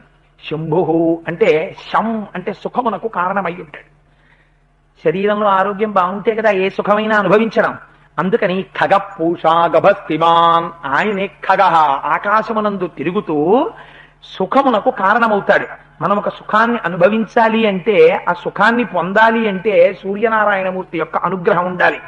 అందుచేత ఇన్ని రకాలుగా ఆయనే సృష్టికర్త, ఆయనే స్థితికర్త, ఆయనే లయకర్త, ఆయనే ప్రళయకర్త, ఆయనే స్కందుడు, ఆయనే హిరణ్య గర్భుడు, ఆయనే ప్రజాపతి, ఆయనే పితృదేవతలు, ఆయనే బ్రహ్మాండం, ఆయనే ఈ విశ్వమంతా ఆయన తప్ప వేరొకటి లేదు, ఉన్నది ఆయన ఒక్కటే. అందుకని అటువంటి సూర్యుడికి నేను నమస్కరించుతున్నాను అనగానే ఏం జరుగుతుంది అన్నారు. అంటే అగస్త్య మహర్షి అన్నారు, ఏతత్ త్రిగుణికిం జప్త్వా యుద్ధేషు విజీష్యసి అస్మిన్ క్షణే మహాబాహో రావణం త్వం వధిష్యసి. ఇక్కడ గమ్మత్తు ఏంటంటే ఆదిత్య హృదయంలో ఒక గమ్మత్తు ఉంది. పిలిచినప్పుడు మహాబాహో అని పిలుస్తారు, పూర్తి చేసినప్పుడు మహాబాహో అని పూర్తి చేస్తారు. ఎందుకు అలా పూర్తి చేయడం అంటే అందులో తతో యుద్ధ పరిశ్రాంతం సమరే చింతయా స్థితం రావణం చాగ్రతో దృష్ట్వా యుద్ధాయ సముపస్థితం దైవతైశ్చ సమాగం యద్ద్రష్టుమభ్యాగతోరణం ఉపాగమ్యాబ్రవీద్రామ అగస్త్యో భగవాన్ ఋషి రామ రామ మహాబాహో. పిలిచారు కదా, రామా రామా మహాబాహో అని పిలిచారు. ఎందుకు రామ రామ రెండు మాటలు అనడం ఎందుకు అంటే ఇందులో మీరు ఒక గొప్ప దర్శనం. అసలు ఆదిత్య హృదయం ఏమి ఆదిత్య హృదయం అండి, దాన్ని గురువుల దగ్గర ఉపదేశం పొంది అందులో రహస్యం ఏమిటో తెలుసుకుని ఆదిత్య హృదయం చేస్తే అది కవచం కట్టేసుకున్నట్టే. ఇంకా అందుకే అందులో అంటారు రామ రామ మహాబాహో. రెండు మాటలు రామ రామ అండం ఎందుకు అంటే తండ్రికి కొడుకు మీద చాలా ప్రీతి ఉంటుంది, వాత్సల్యం కొడుకంటే. అందుకని ఏం చేస్తాను, మా అబ్బాయికి నేను ఏదైనా చాలా అకస్మాత్తుగా చెప్పవలసి వచ్చింది అనుకోండి, మామూలుగా ఒక్కసారి పిలవను, ఒరే షణ్ముఖ షణ్ముఖ పిలవరా అంటాను. రెండు మాటలు పిలవడంలో వాత్సల్యం బయటపడుతుంది. నా బిడ్డడు కనుక, నా బిడ్డని నేను రక్షించుకోవాలి కనుక, వాడికి తొందరగా ఈ మాట చెప్పియాలి కనుక ఒరే షణ్ముఖ షణ్ముఖ ఇలరా అంటాను. అలా రామ రామ మహాబాహో. ఎన్ని బాహువులు చెప్పలేదు. మహాబాహో నువ్వు సామాన్యుడివి కావు రామా, నరుడిగా నటిస్తున్నావు. నువ్వు శ్రీ మహావిష్ణువు. నీ చేతుల చేత సహస్రశీర్ష పురుష సహస్రాక్ష సహస్రపాత్. నువ్వు ఈ లోకములన్నిటినీ రక్షించగలిగిన వాడివి, అంతటా వ్యాపించిన వాడివి. ఇవాళ నరుడిగా ఉన్నావు. ఏమిటి నువ్వు నీ రెండు చేతులతో ఉన్నావు కనుక నువ్వు బెంగ పెట్టుకున్నావా? నరుడిగా ఉండి రావణుడిని చంపడం ఎలా అని ఎందుకు బెంగ పెట్టుకోవడం? రావణుడికి 20 చేతులున్నాయి, 20 చేతులతో వాడు ఆయుధ ప్రయోగం చేస్తున్నాడు. 10 తలకాయలున్నాయి. రామా వాడికి ఎన్ని చేతులుంటే ఎవడికి కావాలి? నువ్వు మహాబాహో, నువ్వు శ్రీ మహావిష్ణువు. అందుకని నీ బాహువులు లోకరక్షణ కోసమని ఉన్నటువంటి బాహువులు. అందుకని కదా ప్రతిజ్ఞ చేసి వచ్చావు ఈ లోకంలోకి. అటువంటి వాడివి నువ్వు బెంగ పెట్టుకుంటావేంటి? అందుకని రామ రామ మహాబాహో శృణుగుహ్యం సనాతనం. చాలా రహస్యాన్ని చెప్తున్నాను రామ అంటే ఉపదేశం చేస్తున్నారు. ఉపదేశం చేసినప్పుడు రహస్యంగా చేస్తారు. శృణుగుహ్యం సనాతనం ఏన సర్వానరీన్వత్స సమరే విజీష్యసి. ఒక గురువుకుంటుంది ఈ ఆర్తి, ఒక తండ్రికి ఉంటుంది ఈ ఆర్తి. అందుకే అగస్త్య మహర్షి అన్నారు, ఇది విను. ఎంత ధైర్యమో చూడండి. చెప్పేటప్పుడు చేయగానే ఏమో నేను చెప్పలేనండి, మరి శక్తిని ఇస్తుందో ఇవ్వదో అన్నవాడు గురువు కాడు. నేను అది ఉపదేశం చేస్తాను, రక్షించి తీరుతుంది అన్నవాడు గురువు. ఆ నమ్మకం ఉండాలి గురువుకి. అందుకని రామ రామ మహాబాహో శృణుగుహ్యం సనాతనం ఏన సర్వానరీన్వత్స సమరే విజయిష్యసి. ఇది నువ్వు చదువు రామా, నువ్వు విజయాన్ని పొంది తీరుతావు. ఆదిత్య హృదయం పుణ్యం సర్వశత్రు వినాశనం. సర్వశత్రువుల్ని జయిస్తావు రామా అన్నారు. ఆనాడు రాముడికి చెప్పారు. ఇప్పుడు మాకు రావణాసురుడు లేడు కదండి మాకెందుకు అంటారేమో. సర్వశత్రు వినాశనం. మీకే శత్రువులు ఉంటే వాళ్ళు పోతారు. అంటే దాని ఉద్దేశం ఎవడి మీదో కోపం పెట్టుకుని ఆదిత్య హృదయం తెరవమని కాదు. ఎవరా శత్రువులు ఉండవలసిన వాళ్ళు? కామ క్రోధస్య లోభస్య దేహే తిష్టంతి తస్కరాః జ్ఞానరత్నాపహారాయ తస్మాత్ జాగ్రత్త జాగ్రత్త. లోపల కామక్రోధ లోభ మద మోహ మాత్సర్యములను గెలవగలిగిన శక్తి ఎక్కడి నుంచి వస్తుంది? ఆదిత్య హృదయంలోంచి వస్తుంది. అందుకని సర్వశత్రు వినాశనం జయావహం జపే నిత్యం మక్షయ్యం పరమం శివం సర్వమంగళ మాంగళ్యం సర్వపాప ప్రణాశనం చింతాశోక ప్రశమనం ఆయుర్వర్ధనముత్తమం రశ్మిమంతం సముద్యంతం దేవాసుర నమస్కృతం పూజయస్వం వివస్వంతం భాస్కరం భువనేశ్వరం. దాన్ని నమః నమః పెట్టి నామాల కింద మార్చేస్తారు. మళ్ళీ అదే ఆదిత్య హృదయంలో పద్ధతి తెలిస్తే కొన్నిటిని మీరు తీసుకుని నమః పెట్టడం అలవాటైతే దాన్ని నేర్చుకుంటే ఇవన్నీ మళ్ళీ నామాలు అయిపోతాయి. అదో ప్రక్రియ. అవన్నీ బహిరంగ వేదికల మీద చెప్పవలసినంత అవసరం ఏం లేదు. అందుకని అవన్నీ నామాలు అయిపోతాయి మళ్ళీ. అందుకని రామ ఇది సర్వమంగళ మాంగళ్యం, నీకు సర్వస్త శుభాల్ని ఇచ్చేస్తుంది. శత్రువుల్ని దునుమాడేస్తావు, ఉత్సాహం పుట్టేస్తుంది, నీ కోరికలన్నీ సిద్ధించేస్తాయి. రామ ఈ ఆదిత్య హృదయాన్ని పుచ్చుకో. ఏమిటి దాని పేరు? సూర్య స్తోత్రం అనకూడదా? అనలేదు మహర్షి. ఇది ఆదిత్య హృదయం అన్నారు. ఆదిత్యుడు అంటే అదితి యొక్క కుమారుడు. అదితి కుమారుడు సూర్య భగవానుడు. ఆయన చీకట్లో రాక్షసులు ఉంటారు. ఆదిత్యుడు ఆదిత్య హృదయము అని ఎందుకు పిలిచారంటే ఆదిత్యులు ద్వాదశాదిత్యులు అని 12 మంది ఉంటారు. అందుకే మీకు అందులో ద్వాదశాత్మన్నమోస్తుతే అని ఒక పేరు వస్తుంది మధ్యలో. అది ఎక్కడికి తీసుకొచ్చారంటే దాన్ని తీసుకొచ్చి నక్షత్ర గ్రహతారాణామధిపో విశ్వవామన తేజసామపి తేజస్వీ ద్వాదశాత్మన్నమోస్తుతే. సమస్త గ్రహములకు సమస్త నక్షత్రములకు అధిపతివై ఉంటాయి. అటువంటి వాడై మహానుభావుడు ద్వాదశాదిత్యులు ఆ సూర్యమండలంలో ఉంటారు. ఆ ఉన్నవాళ్లే ఇంద్రుడు, ధాత, భృగువు, పూషుడు, మిత్రుడు, వరుణుడు, ఆర్యముడు, అర్చిస్సు, వివస్వంతుడు, త్వష్ట, సవిత, విష్ణువు.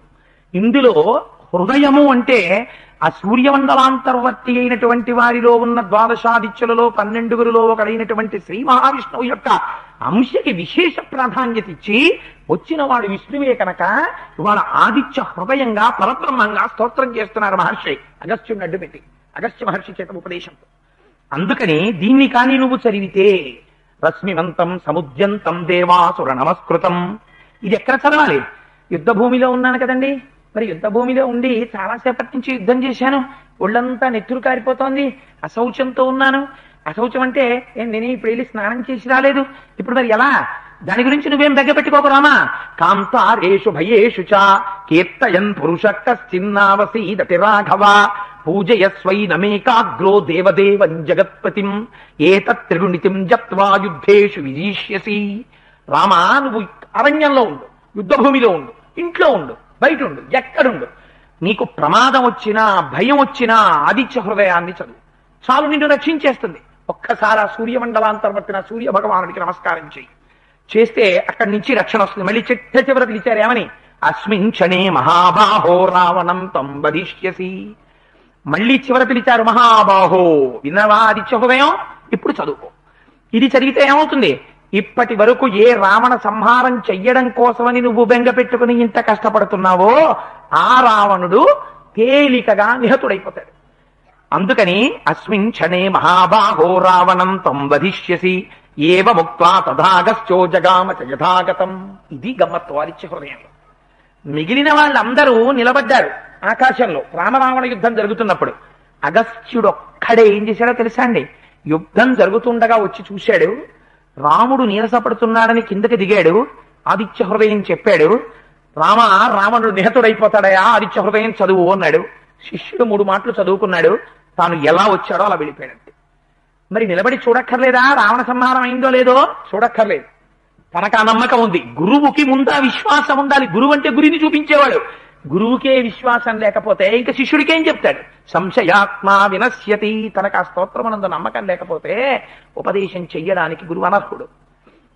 అందుచేత మహానుభావుడు వేదిక మీద చెప్పచ్చో చెప్పకూడదో నాకు తెలియదు కానీ రికార్డింగ్ లో కూడా వెళ్తాను. కాసేపు ఆపకూడదంటే ఒక 5 నిమిషాలు మళ్ళీ చేద్దరు కానీ వ్యక్తి రికార్డింగ్ లోకి ఎందుకు? ఈ గురువుకి ఆ నమ్మకం ఉండాలి. ఆ నమ్మకం ఉన్న గురువులు ఇచ్చారు కాబట్టి నిలబెట్టింది. అందుకని అగస్త్య మహర్షి వచ్చి ఉపదేశం చేసి నిలబడలేదు, ఉపదేశం చేసి వెళ్ళిపోయారంతే. తస్మిన్ క్షణే మహాబాహో రావణం తం వధిష్యసి ఏవ ముక్త్వా తథాగస్త్యో జగామ చ యథాగతం. ఎలా వచ్చారో అలా వెళ్ళిపోయారు. ఇంకా నేను చూడడం ఏమిటి? చచ్చిపోయినట్టే రావణాసురుడు. ఇంకా నేనే అనుమానం పడక్కర్లేదు. మా వాడికి చెప్పేశాను ఆదిత్య హృదయం. వెళ్ళిపోయారంతే గురువు గారు. ఇది నమ్మకం. అందుకని గురువు గారు నిలబడక్కర్లేదు, అక్కడ వెళ్ళిపోయారంతే. ఎంత విశ్వాసమో చూడండి. ఇవాళ రామాయణాంతర్గతంగా యుద్ధకాండ చెప్తే తప్ప మీకు ఏ కాండ చెప్పినా ఆదిత్య హృదయం రాదు. మళ్ళీ ఆదిత్య హృదయంగా చేసుకోవాలంతే, ఉపన్యాసం చెప్పుకోవాలి తప్ప రామాయణాంతర్గతంగా వచ్చేటటువంటి పరమోత్కృష్టమైన అమృత భాండం ఆదిత్య హృదయం. అది రావడం కాదు, మాఘపాదివారం నాటి సాయంకాలానికి వచ్చి ఉదయం అంత క్రతువు జరిపించుకున్నాడు రామచంద్రమూర్తి. ఎక్కడైనా చేస్తే సాధారణంగా సూర్య నమస్కారాలు జరుగుతాయేమో, రామచంద్రమూర్తే వచ్చి అక్కడ కూర్చోవడం సాధారణంగా జరిగేటటువంటి క్రతువు కాదు. నిన్నను మీ అందరి భక్తికి స్వామి పరవశించిపోయాడు. ఆలయంలోంచి కదిలి వచ్చి అక్కడ కుర్చీ వేసుకుని తను సీతమ్మ కూర్చుని పిల్లలందరినీ చూస్తూ కూర్చున్నాడు. ఇప్పటికి మనకి తెలియకపోవచ్చు, కానీ నిన్న చేసినటువంటి మీ ఉపాసన, నిన్న మీరు చదివినటువంటి ఆదిత్య హృదయం ఖచ్చితంగా రక్షించి తీరుతుంది. నాకేమీ అపనమ్మకం లేదు ఆ విషయంలో, నాకు పూర్ణమైన విశ్వాసం ఉంది. అందుచేత అటువంటి ఆదిత్య హృదయాన్ని ఉపదేశం చేసి అగస్త్య మహర్షి వెళ్ళిపోయారు. వెళ్ళిపోయిన తర్వాత రమాపతంతం సహసా స్వనవంతం మహాధ్వజం రథం రక్షస రాజస్య నరరాజో దదర్శః కృష్ణవాజి సమాయుక్తం యుక్తరౌద్రేణ వచ్చసా తటిత్తతాకాగహనం దర్శితేంద్రాయుధాయుధం శరధారా విముంచంతం ధారసారమివాంబుదం.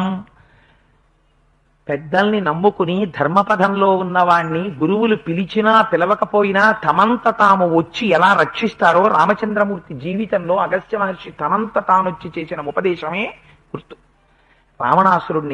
రావణాసురుడికి చేశారా ఉపదేశం ఎవరైనా? ఎవ్వరూ చెయ్యలేదు. జీవితంలో కావలసింది ఏమిటో తెలుసా అండి? మనం కౌగిలించుకున్న ఐశ్వర్యం, మనం కౌగిలించుకున్నటువంటి నేను చదివాననుకున్న చదువు, ఇదేది మిమ్మల్ని రక్షించదు. మిమ్మల్ని రక్షించగలిగినది ఏదైనా ఉంటే ఒక్కటే, భగవంతుణ్ణి నమ్మినటువంటి వారి హృదయంలో మీకు స్థానం దొరికితే వారు మనస్సులో చేసేటటువంటి ఆశీర్వచనం మిమ్మల్ని కాపాడుతుంది. మనకు అందుకే నేర్పారు. అగస్త్య మహర్షి హృదయంలో రామచంద్రమూర్తి స్థానం సంపాదించుకున్నారు. పిలిచినా పిలవకపోయినా శిష్యుడికి ఇబ్బంది వచ్చేటప్పటికి గురువు తనంత తానొచ్చి ఉపదేశం చేసి వెళ్ళిపోయారు. ఇంకా గురువు ఏం చెయ్యాలి? రోజు నీ పక్కన కూర్చుని చెప్పాలా నీకు చదువు? అక్కర్లేదు. గురువు చేసిన ఈ మహోపకారం చాలు. ఆ గురువుని తలుచుకోకుండా నువ్వు ఏదైనా చెప్పినా, ఆ గురువుకి మంగళాశాసనం చేయకుండా పూర్తి చేసినా నువ్వు కృతజ్ఞుడు. అందుకని గురువుకి నమస్కారం చేసే చెయ్యాలి. అందుకే జీవితం ఎక్కడిది అంటే గురువులు ఇచ్చినదే జీవితము అంటారు పెద్దలు. అందుకని చూడండి, ఇది రామచంద్రమూర్తి రామాయణం మనకి నేర్పారు. అందుచేత ఆ రథం ఎక్కి వచ్చేస్తున్నట్ట రావణాసురుడు. దానికి నల్లటి గుర్రాలు కట్టి ఉన్నాయి. అది మేఘం వర్షం ఎలా వర్షిస్తుందో ఆ రథంలోంచి అలా బాణాలని వర్షిస్తున్నాడు. చుట్టూ బంగారు జాలు కట్టుంది. లోపల సమస్తమైనటువంటి ఆయుధాలు పెట్టబడ్డాయి. తీవ్రమైనటువంటి వేగంతో వస్తున్నాడు. చూశారు రామచంద్రమూర్తి. చూసి కామం నత్వం సమాధేయ పురందర రథోచిత యుయుచ్చురహమేకాగ్రహ స్మారయే త్వాం నశిక్షయే. నాయన మా తల్లి ఇంద్రుడు రథం పంపించాడు కదా, అది ఎక్కున్నారు రామచంద్రమూర్తి ఆకుపచ్చ గుర్రాలతో. సూర్య భగవానుడి యొక్క రథానికి కూడా అంతే ఆకుపచ్చ గుర్రాలు ఉంటాయి. సప్త సప్తిర్మరీచిమాన్. ఆయన రథానికి ఉండేటటువంటి 7 గుర్రాల పేరు సప్తి ఏట. ఒక చోట అన్నారు సప్తి అన్న పేరుతో ఒక గుర్రం ఉంటుందన్నారు. కానీ చాలా చోట్ల 7 గుర్రాలే చెప్తారు. నేను సప్త సప్తిర్మరీచిమాన్ అని పేరు ఆదిత్య హృదయంలో ఆయనకి. సరే, అందుచేత ఇక్కడ కూడా మహానుభావుడు ఇంద్రుడి యొక్క రథానికి కూడా ఆకుపచ్చని గుర్రాలు ఉంటాయి. రామచంద్రమూర్తి యొక్క రథానికి ఆకుపచ్చ గుర్రాలు ఉన్నాయి. రావణాసురుడి యొక్క రథానికి నల్ల గుర్రాలు ఉన్నాయి. ఆ రథం ఎక్కి వస్తుంటే మాతలితో రామచంద్రమూర్తి అన్నారు, నాయన ప్రతిద్వంద్వి వస్తున్నాడు, చాలా జాగ్రత్తగా ఉండు, ఎంత మాత్రం పొరబడకు, పాశములను చాలా జాగ్రత్తగా పట్టుకో, మనస్సునందు బాగా ధారణ చేసి ఉండు. ఎందుకంటే ఇవాళ రావణాసురుణ్ణి చంపేయడానికి నిర్ణయం తీసుకున్నాడు. అందుకని చాలా జాగ్రత్తగా రథాన్ని నడిపించు, కుడి చేతి వైపుకి తీసుకెళ్లి రథాన్ని. అయితే నేను నీకు చెప్పాను అని నువ్వు మరొకలా అనుకోకు. నువ్వు ఇంద్రుడికి సారథ్యం చేస్తున్నవాడివి, నీకన్నీ తెలుసు. కానీ నీ మనస్సునందు ఒక ధైర్యం ఉండడం కోసమని ఈ మాట చెప్పాను, వేరొకలా భావించకన్నారు. మన డ్రైవరే కదా అని ఇష్టం వచ్చినట్టు మాట్లాడితే కారెక్కే ముందు వాడిని పట్టుకుని నానా తిట్లు తిట్టి కారెక్కితే వాడికి కడుపు పంట వచ్చి చాలా బాధ కలిగి మనస్సు డ్రైవింగ్ మీద నిలబడకపోతే అట్లా కళ్ళు తెరిచేటప్పటికి హాస్పిటల్లో ఉండేవాడు, వెనక సీట్లో ఉండేవాడు. అందుకని సారథితో ఎలా మాట్లాడాలో నేర్చుకోవాలి. సారథి మనస్సు భంగపడకూడదు. అక్కడ వాడి యుద్ధానికి వచ్చే ముందు రావణుడు ఏం చేశాడు? సారథిని నిందించాడు. స్వామి రామచంద్రమూర్తి అయితే ఏం చేస్తారు? సారథితో ఎంత జాగ్రత్తగా నలుగుతారో చూడండి. అందుచేత ఈ మాటలు చెప్పారు. 2 రథాలు ఒకరికి ఎదురుగా ఒకరి రథాన్ని నిలబెట్టారు. తతో దేవా సగంధర్వాః సిద్ధాశ్చ పరమర్షయః సమేయుద్వైరథం ద్రష్టుం రావణక్షయకాంక్షిణః. ఆకాశంలో దేవతలు, యక్షులు, గంధర్వులు, కిన్నెరులు, కింపురుషులు, ఋషులు, మహర్షులు, బ్రహ్మర్షులు అందరూ నిలబడ్డారు. నిలబడి వాళ్ళందరూ స్వస్తివాచకం చేస్తున్నారు. రాముడు అభ్యున్నతిలో ఉండాలి, రాముడు గెలవాలి, రాముడు రావణ సంహారం చెయ్యాలి అని. ఈ రావణుడు నశించాలని వాళ్ళందరూ అంటున్నారు. ఇంతమంది ఆశీర్వచనాలు ఎక్కడికి పోతాయి? అందుకే ఏమో మనం ఏం జాతకాలు చూసామో, మనం ఏం పెళ్లి చేశామో, మన ముఖం అంతా వీడియో వేపు తిప్పుకునే కదా పెళ్లి చేసింది. అందుకని కనీసం పెద్దల్ని తీసుకొచ్చి సుముహూర్తానికి జీలకర్ర బెల్లం పెట్టాక అక్షతలు వేయిద్దామని వాళ్ళని తీసుకొస్తారు. అందుకనయా పెద్దలైన వాళ్ళందరూ వచ్చి అక్షతలు వెయ్యండి అంటారు. ఇవాళ మన దురదృష్టం ఏమిటంటే ఆ అక్షతలు వేసేవాడికి అక్షతలు వెయ్యడం కూడా తెలియదు. వాళ్ళు షూస్ వేసుకొని దిక్కుమాలిన షూ సంస్కృతితో వచ్చేసారు. అందుకని వాడు ఏమిటంటే షూ విప్పడం, ఆ బూట్లతో వస్తాడు. వచ్చి అక్కడ అగ్నిహోత్రం జరుగుతుంటుంది, మంత్రాలు జరుగుతుంటాయి, కళ్యాణ వేదిక మీదకి వాడు బూట్లతో వెళ్తాడు. వివాహాది క్రతువులలో పెద్ద పెద్ద క్రతువుల్లో కనీసం ఒక జాగ్రత్త ఉండాలి. అక్షతలు కలిపేటప్పుడు ఏ బియ్యం పడితే బియ్యంతో అక్షత కలపకూడదు. అక్షత అని దేనికి పేరంటే అక్షత క్షతము కానిది, నడుము విరగని బియ్యాన్ని బాగా పసుపు కుంకాలతో ఉన్న సువాసినిలతో ఏరిస్తారు. ఏరించి దాంట్లో పసుపు కలిపిస్తారు. కలిపిస్తే ఆ పసుపాక్షతల్ని పెద్దల దగ్గరికి వెళ్ళి కన్యాదాత కానీ, అందుకని ఇంటికి పెద్దవాడిని తీసుకొస్తారు. తీసుకొచ్చి ఆయన వెళ్ళి బ్రహ్మగారు పట్టుకెళ్ళి ఇలా ఇలా ఇస్తే గుప్పిడితో పట్టుకుని అందులో 2 పలుకులు నోట్లో వేసుకుని కొన్ని ఇలా ఇలా నలిపేసి కొన్ని కింద పోసేసేయమని కాదు, అవి చేత్తో అరిచేత్తో పట్టుకుని యశ్శివో నామ రూపాభ్యాం జాదేవి సర్వమంగళ తయో సంస్మరణాత్ పుంసాం సర్వతో జయమంగళం లాభస్తేషాం జయస్తేషాం కుతస్తేషాం పరాభవ ఏషామిందీవరస్యామో హృదయస్థో జనార్దనః ఆపదామపహర్తారం దాతారం సర్వసంపదాం లోకాభిరామం శ్రీరామం భూయో భూయో నమామ్యహం అని పార్వతీ పరమేశ్వరుల్ని, సీతారాముల్ని, లక్ష్మీనారాయణుల్ని తలుచుకుని అరిచేతులు అక్షతలు పట్టుకుని చెప్పులు బూట్లు లేకుండా పెద్దలైనటువంటి వారు తమ తపశ్శక్తిని అందులో పెట్టి పశుపక్షతల్లోకి వాటిని తీసుకెళ్లి మూర్ధన్య స్థానమనందు వేస్తారు. వేసేటప్పుడు వాళ్ళు శతమానం భవతి శతాయు పురుష స్థితేంద్రియ ఆయుష్ దేవేంద్రియే ప్రతిష్టతి అని దీర్ఘ సుమంగళి భవ సర్వత్ర విజయోస్తు శివో రక్షతు అంటూ అక్షతలు వేస్తే యాజ్ఞవల్క మహర్షి అక్షతలు తీసుకెళ్లి జనక మహారాజు గారి సమయానికి లేకపోతే ఆ సింహాసనం మీదే చెలిపారు. సింహాసనం బంగారం అయిపోయింది. అందుకని పెద్దలతో తీసుకొచ్చి అక్షతలు వేయిస్తారు. మనకి ఇప్పుడు వచ్చినటువంటి దుర్మార్గమైనటువంటి విషయం ఏమిటో నేను చెప్పనండి. మీరు అక్షతలు వేద్దామని మీరు వెళ్ళారనుకోండి, నేను ఇలా విమర్శించాను అని మీరు మరోలా అనుకోకండి. పెద్ద పెద్ద లైట్లు కట్టుకుని వీడియోగ్రాఫర్ ఉంటాడు అక్కడ. ఆయనకి అక్షతల యొక్క ప్రాధాన్యం ఆయనకి తెలియకపోవడం దోషం కాదు. ఎందుకంటే సరిగ్గా తీయకపోతే ఆయన్ని తిడతారు, మీరు డబ్బులు ఇచ్చారని. కానీ కనీసం అబ్బాయి అక్షతలు వేసే వరకు నువ్వు వీడియో తీకు. యాక్షన్ 500 కదా మిగిలిందంతా. అందుకని మిగిలింది కనీసం తర్వాత మళ్ళీ నువ్వు యాక్షన్ చేసి తీయించుకోవచ్చు. సత్యనారాయణ స్వామి గారికి నీరాజనం ఇస్తూ ఫోటో పిచ్చ, నవగ్రహ ఆరాధన చేస్తూ ఫోటో పిచ్చ, పూజ చేస్తే ఫోటో పిచ్చ, ఇంట్లో పీటల మీద కూర్చుని ఓ ఫంక్షన్ చేస్తే వీడియో పిచ్చ. దీని మీద కన్నా నీ పిచ్చి అంతా దాని మీద ఉంటుంది. ఇంత పిచ్చి పెట్టుకుంటే నీకు ఫలితం ఎక్కడి నుంచి వస్తుంది? పెట్టుకుని ఆ వచ్చినటువంటి వాడు ఎవరో మహాత్ముడు వస్తాడు, వచ్చి అక్షతలు వేద్దామని వాడు శతమానం భవతి శతాయు అని ఏదో అంటున్నాడు అనుకోండి, మేస్టర్ మీరు కొంచెం పక్కకు ఉండండి అంటాడు. వాడు అయిపోయింది. వాడి మనస్సు బాధ కలుగుతుంది. అరేరే నన్ను గబుక్కుని పక్కకి తోసేశారు అని వాడి మనస్సు బాధ కలిగి వాడు దిగిపోయాడు అనుకోండి, కట్టి కుడిపేస్తుంది ఒక్కొక్కసారి. అందుకని కనీసం ఒక్క విషయాన్ని పెద్దలు గమనించండి. నేను ఇది ఆజ్ఞాపించి కానీ అహంకారంతో కానీ నేను ఈ మాట చెప్పట్లేదు, పరమ వినయంతో ఈ మాట విజ్ఞాపన చేస్తున్నాను. ఇళ్లల్లో వివాహాది క్రతువులు జరిగినప్పుడు పెద్దలు వచ్చి, పెద్దలంటే అక్కడ ఉన్న సభామంటపంలో ఉన్న వారు అక్షతలు వేసేటప్పుడు కనీసం వీడియోలప్పుడు ఆఫ్ చేసేయండి. ఏం ప్రమాదం లేదు, కాసేపు ఆగి మళ్ళీ తీసుకోవచ్చు వీడియో. అక్షతలు వేయించుకోవడమైనా సరిగ్గా వేయించుకోవడం నేర్చుకోవాలి. అక్షతలు వేసిన తర్వాత ఒక్క 10 నిమిషాల క్రతువు ఆఫ్ చేసి పెద్దలు వేసి వెళ్ళిపోయినటువంటి అక్షతల్ని గబగబా కుడి చేత్తో పక్కకి తీసేయాలి. వారు వేసినటువంటి అక్షతల్ని మళ్ళీ ఇంకోరొచ్చి కాళ్లతో తొక్కకూడదు. తొక్కితే అపచార ఫలితం వచ్చి పడిపోతుంది. అందుకని శిరస్సు పట్టేట్టుగా 1, 2 అక్షతలన్నా వేయించుకోవాలి. వివాహాది క్రతువుల్లో ఇంతమంది అక్షతలు వేస్తారు కాబట్టి ఆ అక్షతలు వేసినవి తొక్కకుండా పక్కకి తీయాలి. ఆడపిల్లలు ఉన్న వాళ్ళు కనీసం బాగా జ్ఞాపకం పెట్టుకుని ఈ జాగ్రత్తలు తీసుకుంటే మంచిది ప్రపంచానికి. అందుకని సరే, ఎందుకు ఇక్కడి నుంచి ఎక్కడ పోతుంటామో నాకే తెలియదు. సరే, అందుకని రావణాసురుడి యొక్క రథం వచ్చింది. రామరావణులు ఇద్దరు ఒకరి రథానికి ఒకరి రథం ఎదురుగుండా నిలబెట్టారు. దేవతలందరూ పైన నిలబడి ఆశీర్వచనం చేస్తున్నారు రాముడికి అభ్యున్నతి కలగాలని. అటువంటి సమయంలో మహద్రుద్రకులం చాస్య భ్రమమానం నభశ్చలే ఏన ఏన రథో యాతి తేన తేన ప్రధావతి వవర్షరుధిరం దేవో రావణస్య రథోపరి వాతామండలినస్తీక్ష్ణ హ్యపసవ్యం ప్రచక్రముహు. ఆ రావణాసురుడు యుద్ధ భూమిలోకి వచ్చి నిలబడుతున్నటువంటి సమయంలో ఆకాశంలోంచి రక్తవర్షం రథం మీద పడింది.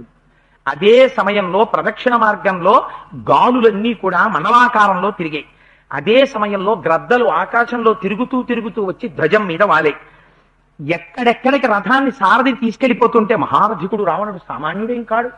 గ్రద్దలు వస్తున్నాయని ఎంత అందంగా రాశారో చూడండి శ్లోకం. అందుకే మహర్షి ఏన ఏన రథో యాతి తేన తేన ప్రధావతి.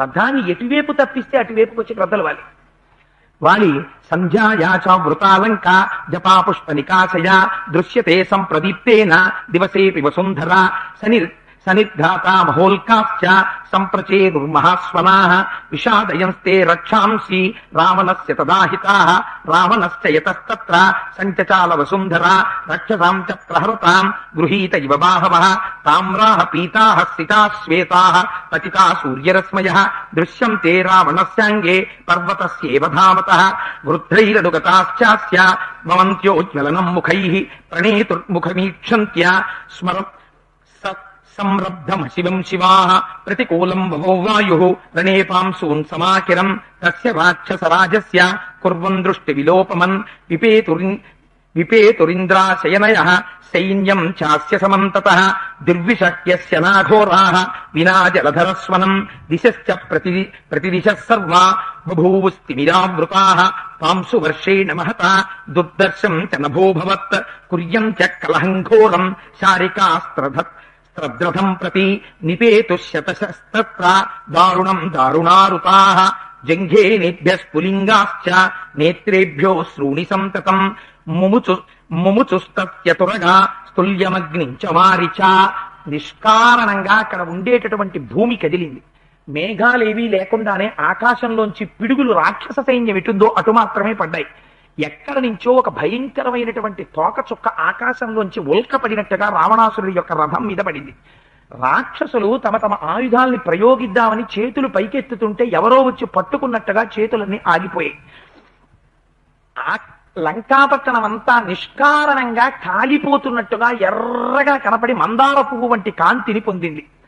అదే సమయంలో రాబందులు వచ్చి నిష్కారణంగా ఇళ్లల్లో ఉన్న గోరువంకల మీద యుద్ధం చేస్తే గోరువంకలు భయంకరమైనటువంటి ఆర్తనాదాలు చేశాయి. సూర్యమండలంలోంచి తెల్లటి, ఎర్రటి, పసుపు, ఆకుపచ్చ రంగులతో కూడినటువంటి ధాతువుల వంటి రంగులతో కూడిన కిరణాలు వచ్చి రావణాసురుడి మీద పడ్డాయి. ఇన్ని అపశకునములు ఏకకాలమనందు ద్యోతకమయ్యాయి. అయినా సరే దానితో పాటుగా గుర్రాలు నిష్కారణంగా కన్నుల వెంట నీరు కురిపించే పృష్ఠభాగములలోంచి అగ్నికణాలని కింద పడేటట్టు చేశాయి. ఒకే సమయమునందు రెండు భూతములు, అంటే ఇటు ముందు నుంచి నీరు, వెనక నుంచి అగ్ని గుర్రాల్లోంచి పడింది. నక్కలు ఎదురుగుండా వచ్చి నోటిలో అగ్నిహోత్రాన్ని పట్టుకున్నాయా అన్నట్టుగా పెద్ద పెద్ద కూతలు కూశాయి. క్రూరమైనటువంటి మృగాలన్నీ రావణాసురుడి యొక్క ముఖాన్ని చూస్తూ పెద్దగా అరిచాయి. ఇన్ని దుస్సంకేతములన్నీ, దుశ్శకునములన్నీ ఏకకాలమునందు కనపడ్డాయి. తతో రాక్షస సైన్యంచ హరీణాంచ మహద్దలం ప్రగృహీత ప్రహరణం నిశ్చేష్టం సమతిష్టత. ఆ ప్రారంభమైనటువంటి యుద్ధాన్ని చూసి రామరావణ యుద్ధం చేసి చూడగానే ఒక పక్క రాక్షసుడి నించున్నట్ట, పక్కనే వానరుడు నించున్నట్ట. ఈయన చేతిలో పెద్ద కత్తి ఉందిట, ఈయన చేతిలో పెద్ద కత్తి ఉందిట. ఇద్దరు శత్రువులు. ఈ కత్తి తీసి వానరుణ్ణి రాక్షసుడు కొట్టాలి, రాక్షసుడు వానరుణ్ణి కొట్టాలి. చిత్రం ఏమిటంటే ఇద్దరు ఆయుధాలు పట్టుకుని పక్క పక్కనే నించున్నా తామిద్దరం శత్రువులమని మర్చిపోయారట. మర్చిపోయే ఆయుధాలు అలాగే పట్టుకుని రామరావణుల యొక్క యుద్ధాన్ని చూస్తూ ఉండిపోయారట. ఈయన కొన్ని లక్షల బాణాలు వేసేస్తున్నాడు, ఆయన కొన్ని లక్షల బాణాలు వేసేస్తున్నాడు. ఆకాశం అంతా చీకటైపోయింది. చీకటైపోయి ఈ బాణాల యొక్క వెలుతురు ఒకటే కనపడుతోంది. అంత చీకటి మధ్యలో వెలుతురు, చీకటి వెలుతురు, అలా రామరావణ సంగ్రామం జరుగుతోంది. జేతవ్యమితి కాకుత్సో మర్తవ్యమితి రావణః ధృతౌ స్వవీర్య సర్వస్వం యుద్ధే దర్శయతాం తదా భయంకరమైనటువంటి యుద్ధం అలా జరుగుతుంటే రావణాసురుడు కొన్ని బాణాలని రామచంద్రమూర్తి యొక్క రథం మీద ఉన్నటువంటి ధ్వజం మీదకి ప్రయోగించాడు. కానీ అది ఇంద్రుడి యొక్క రథం, అది ఒక దివ్యమైన శిఖరానికి కట్టబడి ఉంది ఆ ధ్వజం. ఆ శిఖరము యొక్క శక్తి చేత ఆ వేసినటువంటి బాణములు నిర్వీర్యములైపోయాయి. రామచంద్రమూర్తి చూసి ఆగ్రహం వచ్చి ఆయన తిరిగి బాణప్రయోగం చేశారు. రావణాసురుడి రథం మీద ఉన్నటువంటి ధ్వజం విరిగిపోయి నేల మీద పడిపోయింది. పడిపోయిన తరువాత కొన్ని బాణాలు తీసి రావణాసురుడు రామచంద్రమూర్తి యొక్క రథానికి ఉన్నటువంటి గుర్రాల్ని కొట్టాడు. తే విద్దాహరయస్తత్ర నాస్కలన్నాపి భద్రము బభూవ స్వస్థ హృదయ పద్మనాళైరివాహతాః. పెద్ద పెద్ద తామర పువ్వులకి కింద కాడలుంటాయి, ఆ కాడ పెట్టి కొడితే ఎలా దెబ్బ తగలదో అలా ఆ గుర్రాలకి రావణాసురుడు వేసిన బాణాలకి కనీసం అవి కదలను కూడా కదలేదట, అలా నిలబడ్డాయి. గదాశ్చ పరిఘాశ్చైవ చక్రాని ముసలాని చ గిరిశృంగాని వృక్షాంశ్చ తథా శూల పరశ్వధ మాయా విహితమేతత్తు శస్త్రవర్షమపాతయత్ తుములం త్రాసజననం భీమం భీమ ప్రతిస్వనం. ఈ రావణాసురుడు ప్రయోగిస్తున్నటువంటి మాయతో కూడినటువంటి అస్త్రంలోంచి కొన్ని వేల రోకళ్లు పుడుతున్నాయి, పర్వత శిఖరాలు పుడుతున్నాయి, వృక్షాలు పుడుతున్నాయి, రోళ్లు పుడుతున్నాయి, విచిత్రమైనటువంటివన్నీ పుడుతున్నాయి. వచ్చి రామచంద్రమూర్తి యొక్క రథం మీద పడిపోతున్నాయి. కొన్ని వేల బాణాలని ప్రయోగిస్తున్నాడు. ఆయన ఒళ్ళంతా బాణ ప్రయోగం చేశాడు. ఇన్ని బాణములకు కూడా తిరుగు చెప్తూ రామచంద్రమూర్తి బాణములు వేసి రావణాసురుడి యొక్క సారథిని కొట్టారు, గుర్రాన్ని కొట్టారు, ధ్వజాన్ని కొట్టారు, రావణాసురుడిని కొడుతున్నారు. అంత భయంకరమైనటువంటి యుద్ధం ఇద్దరి మధ్య జరుగుతోంది. క్షుబ్ధానాం సాగరాణాంచ పాతాళ తలవాసినః వ్యధితాపన్నగా సర్వే దానవాశ్చ సహస్రశః చకంపే మేదినీ కృత్స్న సశైల వనకానన భాస్కరో నిష్ప్రభశ్చాపి నవ్వవౌ చాపి మారుతః తతో దేవాః సగంధర్వా సిద్ధాశ్చ పరమర్షయః చింతామాపేదిరే సర్వే సకిన్నర మహోరగాః స్వస్తి గో బ్రాహ్మణేభ్యస్తు లోకాస్తిష్టంతు శాశ్వతాః జయతాం రాఘవః సంఖ్యే రావణం రాక్షసేశ్వరం. వాళ్ళిద్దరూ చేస్తున్నటువంటి యుద్ధానికి సముద్రాలన్నీ ఘూర్నిల్లిపోయాయిట, నదులు గట్లు దాటి ప్రవహించాయిట, భూమి అంతా కదిలిపోతోందిట, సూర్యమండలం అంతా కూడా ధూమముతో ఆవరించిపోయి ఉండిపోయిందిట, బ్రహ్మాండములో ఉన్నటువంటి సర్వభూతములు కలత చెందాయిట. ఎంతమంది దేవతలున్నారో ఎంతమంది ఋషులున్నారో అందరూ వచ్చి ఆకాశంలో నిలబడ్డాక గోబ్రాహ్మణులకు స్వస్తియగుగాక శుభమగుగాక రాముడు జయించుగాక అని ఆశీర్వచనం చేసి స్తోత్రం చేస్తున్నారట.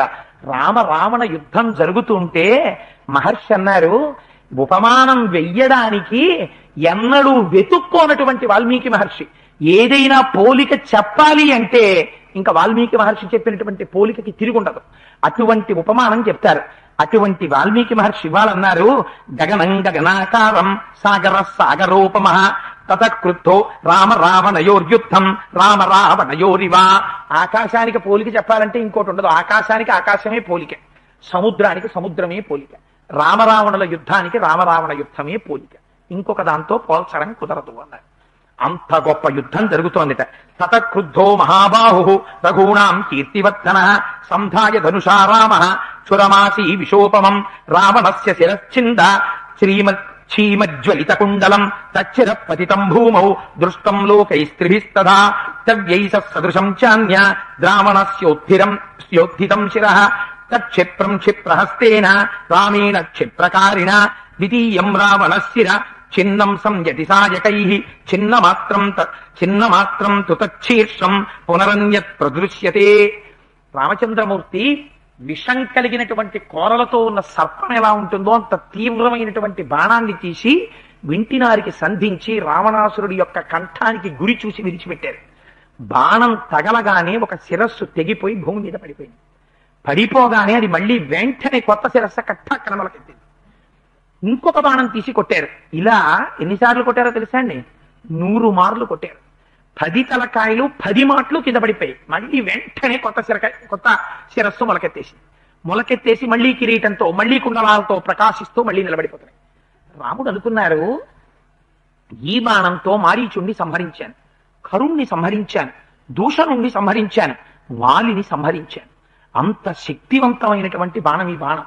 ఈ బాణానికి ఎదురు లేదు. అటువంటి బాణాలతో ఇప్పటికి 100 తలకాయలు త్రించి భూమి మీద పడేశాను. అయితే కొందరన్నారు, ఇక్కడ స్వాస్థ్యం చెప్పారు, వాల్మీకి మహర్షి చెప్పలేదు కానీ 100 సార్లు రావణాసురుడి తలకాయలనేటటువంటి పుష్పాలతో తన పాదార్చన చేయించుకునేటట్టుగా కొట్టాడు. బుద్ధొచ్చి కాళ్ళ మీద పడతాడేమో చూద్దామని అన్నారు. ఇందులో లేదు గాని. అందుకని ఇన్ని మాటలు కొట్టినా కొత్త తలకాయలు పుడుతున్నాయి తప్ప వాడు మాత్రం ఎంత మాత్రం జంకలేదు. యుద్ధం చేస్తూనే ఉన్నాడు రావణాసురుడు.